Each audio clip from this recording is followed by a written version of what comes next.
kan saya itu ngekos di Udayana, tepatnya saya anuin aja Pak. Iya. Saya ngekos di Udayana. Jaraknya nggak terlalu jauh sama Taman Udayana. Pagi itu sekitar jam 9 atau enggak 10 pagi saya keluar untuk mencari sarapan. Setelah selang berapa menit saya keluar, saya berniat untuk kembali ke kos. Setelah saya mau kembali ke kos, saya duduk di pos polisi Taman Udayana sekitar beberapa menit sembari saya menunggu ojol saya. Kebetulan di sana saya udah pesan ojek karena nggak mungkin saya jalan ke kos, udah capek. Nggak beberapa lama saya duduk, Agus datang menghampiri saya, pura-pura nyariin orang perempuan. Dia bahasanya itu si cewek ini membawa lari motornya si Agus. Untuk membawa lari motornya si Agus. Setelah itu saya bilang, karena saya juga udah beberapa menit di sana, saya nggak pernah melihat perempuan yang dimaksud sama aku, jadi saya nyampaikan kalau saya nggak pernah melihat. Di situ si Agus mencoba untuk meminjam HP saya, ingin menelpon ibunya. Terus ya udah saya kasih pinjam, cuman saya bilang kalau mau nelpon nggak usah jauh ya mas, di sini aja, karena kebetulan saya udah memesan ojol kayak gitu. Terus si Agus bilang oh iya kak kayak gitu. Akhirnya ya udah saya pinjemin HP, dia bilang kakaknya aja yang tekanin ini nomornya kayak gitu. Karena saya nggak punya tangan, ya udah saya pencetkan nomor yang dimaksud saya sama Agus, saya teleponkan, saya speaker. Di situ dia ngobrol sama suaranya si perempuan yang dia bilang itu mamanya dia. Setelah selesai nelfon, si Agus selesai nelfon, ojek saya datang kayak gitu. Ojek saya datang, ya udah pertemuan kami saya rasa sudah cukup sampai di situ. Tanpa sepengetahuan saya, si Agus datang membuntuti saya di belakang sampai ke kos kayak gitu. Saya nggak tahu si Agus ini ngikutin saya dari kapan kayak gitu kan. Saya baru buka pintu, masuk kamar, tas masih saya gandeng gitu. Iya, setelah selempangin gitu, saya rencana mau gantung. Tiba-tiba ada suara ketukan pintu di luar yang saya pikirnya kakak saya. Akhirnya saya buka, ternyata yang di depan pintu bukan kakak saya, ternyata si Agus. Di situ saya kaget. Kok masnya tahu kos saya di sini? Saya ngomong kayak gitu, dia ngomong bahasanya, iya tadi saya ngikutin mbaknya, mohon maaf sebelumnya. Saya cuma mau bilang makasih karena mbaknya udah mau pinjemin handphone seperti itu. Oh ya udah mas, sama-sama, saya bilang kayak gitu. Terus boleh nggak minta waktunya sebentar, saya mau ngobrol sama mbaknya tapi di dalam kamar seperti itu. Tapi saya bilang nggak boleh karena kamar itu privasi saya. Kalau memang niatnya masnya mau ngobrol di luar, di bawah. Kebetulan kos saya itu lantai 2 kayak gitu. Terus si Agus menyetujui ajakan saya untuk ngobrol di bawah seperti itu. Ngobrol-ngobrol, dia nanyain status saya apa, seperti itu, kuliah di mana, di sini sama siapa, seperti itu. Pendek cerita, sekitar 1 jam sudah berlalu kita berbicara, saya juga sudah capek, saya izin sama Agus buat izin naik ke kamar buat istirahat seperti itu. Dan si Agus bilang, oh ya udah kak, selamat istirahat. Saya kira selamat istirahatnya kita sudah selesai sampai di situ. Ya udah saya tinggalkan Agus, saya naik ke kamar, saya tutup itu, baru mau rebahkan badan ke kasur, tiba-tiba ada ketukan pintu lagi seperti itu. Saya nggak tahu dia ketuk pintu pakai jidat atau pakai kaki, saya nggak tahu seperti itu. Terus saya buka lagi, dan di situ Agus berdiri pas di depan pintu. Saya tanya, ada yang bisa saya bantu lagi mas? Mbak, sebenarnya saya dari tadi udah nafsu ngelihat mbaknya seperti itu. Boleh nggak saya minta tolong mbaknya keluarkan cairan saya? Dia ngomong seperti itu sembari memperlihatkan ini kelaminnya dia, cuman dia nggak keluarkan dari luar aja seperti itu. Ini udah berdiri, kalau kaknya mau bantu saya, nanti saya kasih emas 1 kotak seperti itu. Di situ saya betul-betul emosi karena saya mikirnya ini orang nganggap saya perempuan apa seperti itu. Enggak, kamu gak usah macam-macam, saya bilang. Di situ saya ada perlawanan sama si Agus. Kamu gak usah macam-macam. Bisa gelindingin kamu nanti dari atas tangga ini, saya bilang. Kalau kamu sampai macam-macam. Terus abis itu si Agus bilang gini, gini deh kak, boleh nggak saya pinjam handphonenya? Saya mau telepon ibu saya. Akhirnya saya kasih pinjam handphone saya ke dia. Teleponin saya nomor yang tadi, dia bilang kayak gitu. Saya teleponkan, saya speakerkan. Dia ngomong sama ibunya, mak, saya nggak usah sebut nama ya, Mak boleh nggak saya memberikan emas yang di rumah satu kotak itu untuk si mbak ini, seperti itu. Terus ibunya tanpa ada rasa ingin bertanya itu siapa, seharusnya kan sebagai orang tua, itu perempuan siapa, kamu kenal di mana, untuk apa kamu mau memberikan dia emas, seperti itu kan. Tapi di situ ibunya nggak ada nanya, itu cuma kayak mengiyakan ajakan anaknya, mengikuti permainan anaknya seperti itu. Terus Apa jawaban ibunya? iya boleh seperti itu. Terus setelah itu saya mikirnya, hah ini orang apa sih, maksudnya apa, seperti itu kan. Terus akhirnya dia selesai menelpon, akhirnya dia berusaha lagi meyakinkan saya, ayo mbak bantu saya, kalau mbak mau bantu saya bakal kasih mbaknya emas. Kan mbaknya sudah mendengar dari ibu saya tadi, seperti itu. Tapi saya tetap bersikeras untuk tidak mau mengikuti ajakannya dia di situ. Dan di situ sepertinya si Agus kecewa dan kesal.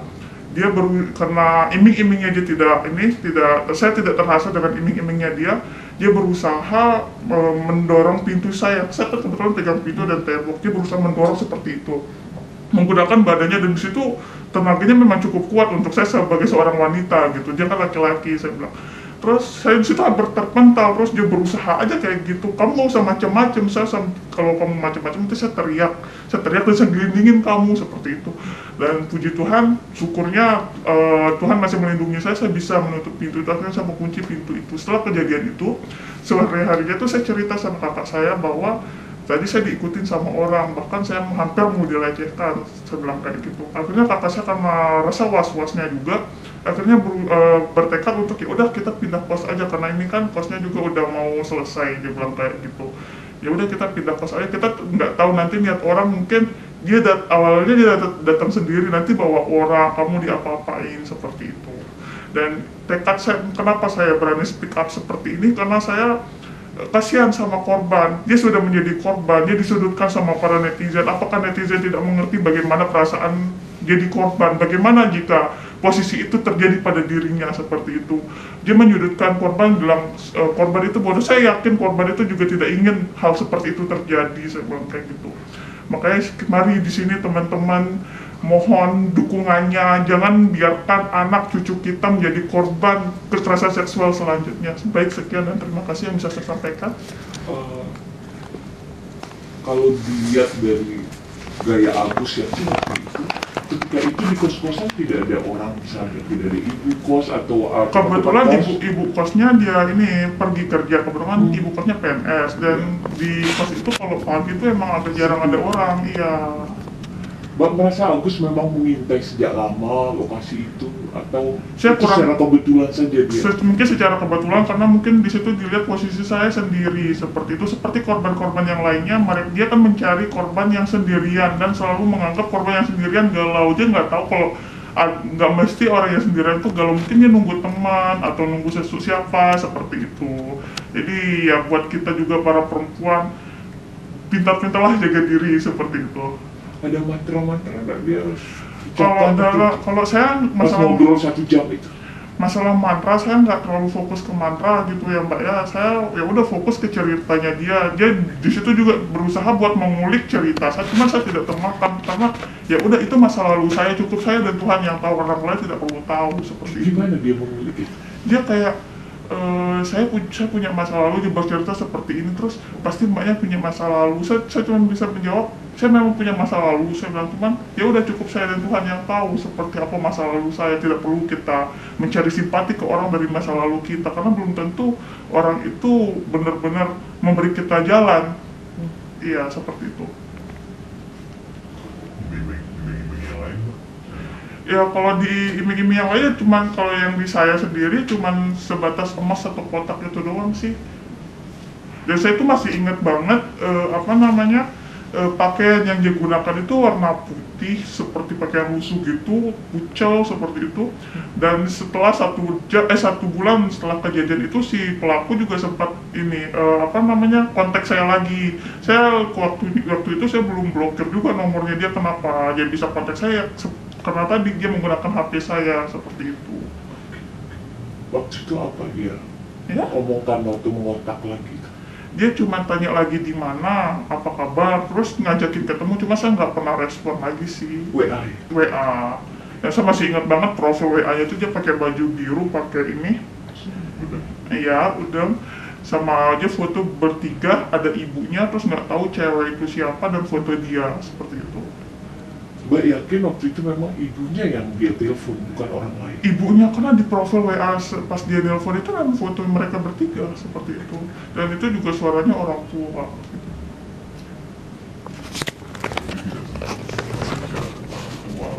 Nggak pernah sempat bicara seperti itu sih.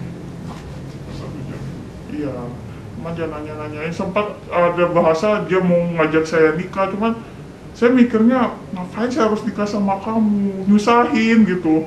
Iya kan, kalau kita mau kenapa nggak cari orang normal aja, kenapa harus nyari yang menyusahkan diri sendiri seperti itu. Beda ya mas. Dia juga sempat nanya kuliah di mana, saya bilang saya kuliah di Unram, cuman udah wisuda, saya bilang kayak gitu. Terus dia ngaku-ngaku juga jadi mahasiswa Unram. Oh nggak, saya tanya angkatan, cuma saya nggak begitu terlalu ingat sih ucapan-ucapan selanjutnya, kan udah lama banget, kejadiannya kan bulan Februari. Kayak ini ya, fotonya, WA-nya itu. Iya, Iya, punya. Kalau dari segi bahasa memang dia punya apa ya? Ada ketika sepertinya dia di situ sama seperti korban-korban yang lain yang mungkin mereka nggak tahu apa namanya, entah itu awalnya dia langsung diintimidasi atau bagaimana, mereka pasti awalnya menggunakan kekurangannya dia untuk apa, mengulik korban seperti itu. Saya orang apa nggak punya tangan, gimana saya harus cara saya melanjutkan hidup. Saya di situ mencoba memberikan motivasi ya, kalau memang dia bisa terima syukur alhamdulillah, kalau enggak ya itu kembali ke dia lagi gitu. Yang saya bilang, kamu jangan patah semangat, yang kekurangan lebih dari kamu banyak, tapi mereka nggak pernah mengeluh, saya ngomong seperti itu.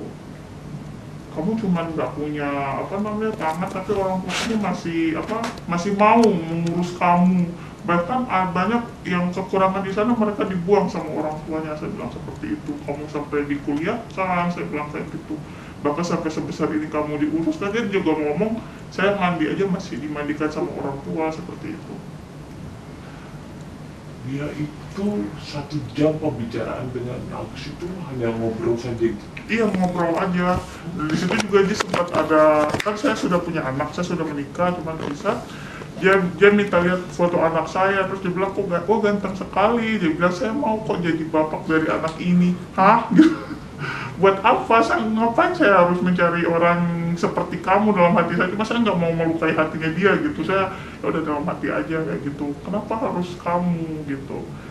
Terus ya diusahain juga kan ujung-ujungnya seperti itu. Kalau Mbak dari pembicaraan selama 1 jam itu, apa yang manipulatif yang Mbak rasakan dari yang dia omongkan? Bahasanya yang terlalu tinggi, gaya bicaranya yang terlalu tinggi, sedangkan dari segi penampilan aja seperti apa ya, mohon maaf, kekurangan seperti itu.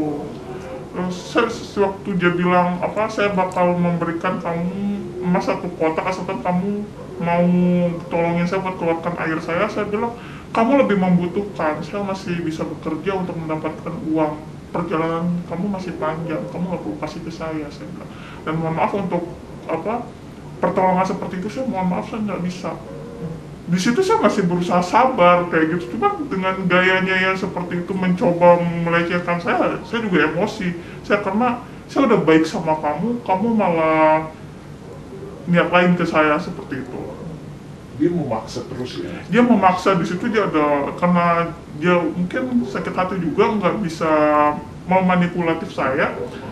Dia berusaha mendorong pintu itu menggunakan badannya yang memang cukup kuat. Kalau saya dengar cerita Mbak ini cukup tenang menghadapi dia yang coba mau melecehkan itu. Iya.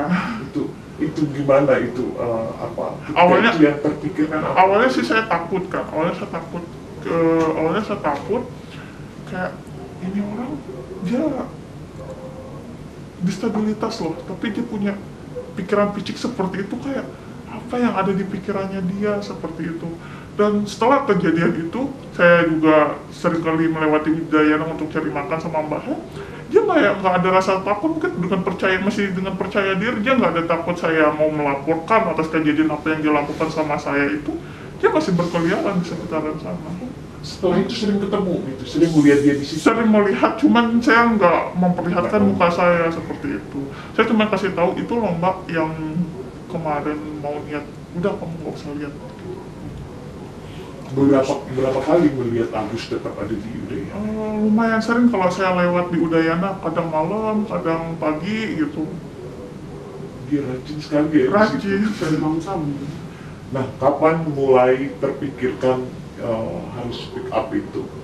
Setelah melihat kasus Agus ini. Saya setelah melihat kasus Agus yang diposting sama media Lombok tanggal 8 itu, di situ netizen pada nggak percaya dan di situ menyudutkan korban yang dengan bahasanya mungkin dia nggak dibayar kayak gitu. Nggak semua perempuan itu bisa dia lecehkan seperti itu kayak gitu kan. Yang kita namanya juga perempuan seperti itu, kita harus jaga marwah kita sebagai perempuan, jangan sampai direndahkan oleh laki-laki seperti itu. Di situ saya mikirnya, bagaimana kalau posisi korban itu di saya kemarin, saya bercerita kemana? Ada rasa takut, apakah ada orang percaya sama saya dengan keadaan dia seperti itu, saya bilang kayak gitu. Dan saya yakin korban itu betul-betul terguncang hatinya, mentalnya seperti itu. Sebenarnya kita perempuan ini kan butuh perlindungan. Kenapa perempuan itu wajib menikah? Karena perempuan itu butuh perlindungan dari laki-laki. Tapi bagaimana kita mau dilindungi sedangkan laki-laki sendiri itu pikirannya kotor ke kita gitu. Apa dia nggak mikir, dia lahir dari seorang perempuan, dia punya adik ataupun kakak perempuan, bagaimana dengan anak cucunya nanti jika posisinya itu diputar balik seperti itu, karena karma itu pasti ada. Jadi mohon buat netizen semua stop untuk menjudge korban. Di sini korban itu sudah betul-betul kasihan, sakit hatinya kayak gitu. Dia juga nggak bakal terima, dia juga nggak pernah mau, namanya hari sial tuh nggak pernah ada di kalender seperti itu. Tolong berhenti, berusahalah buat kayak kita sebagai perempuan bagaimana seperti itu. Jagalah anak kita, adik kita, kakak kita mungkin bisa menjaga dia untuk mengurung di dalam rumah, tapi kita belum tentu bisa terhindar dari mara bahaya. Belum tentu rumah itu juga aman untuk itu. Namanya kejahatan ya pasti ada aja jalannya. Itu yang mendorong. Iya, karena kasihan. Di situ saya berusaha speak up, saya komen sana komen sini sampai saya dihujat di TikTok, di akun Hotman Paris, di IG semua saya komen. Di situ saya coba berunding sama teman saya juga yang beberapa, dan ada juga yang di Polres Polda, mereka juga sering kena kasusnya. Bukan, mereka dia kayak udah terbiasa dengan Agus yang sering buat onar. Ya, beberapa nggak tahu, mungkin kan dia sepertinya mendorong orang buat menyakiti dirinya sehingga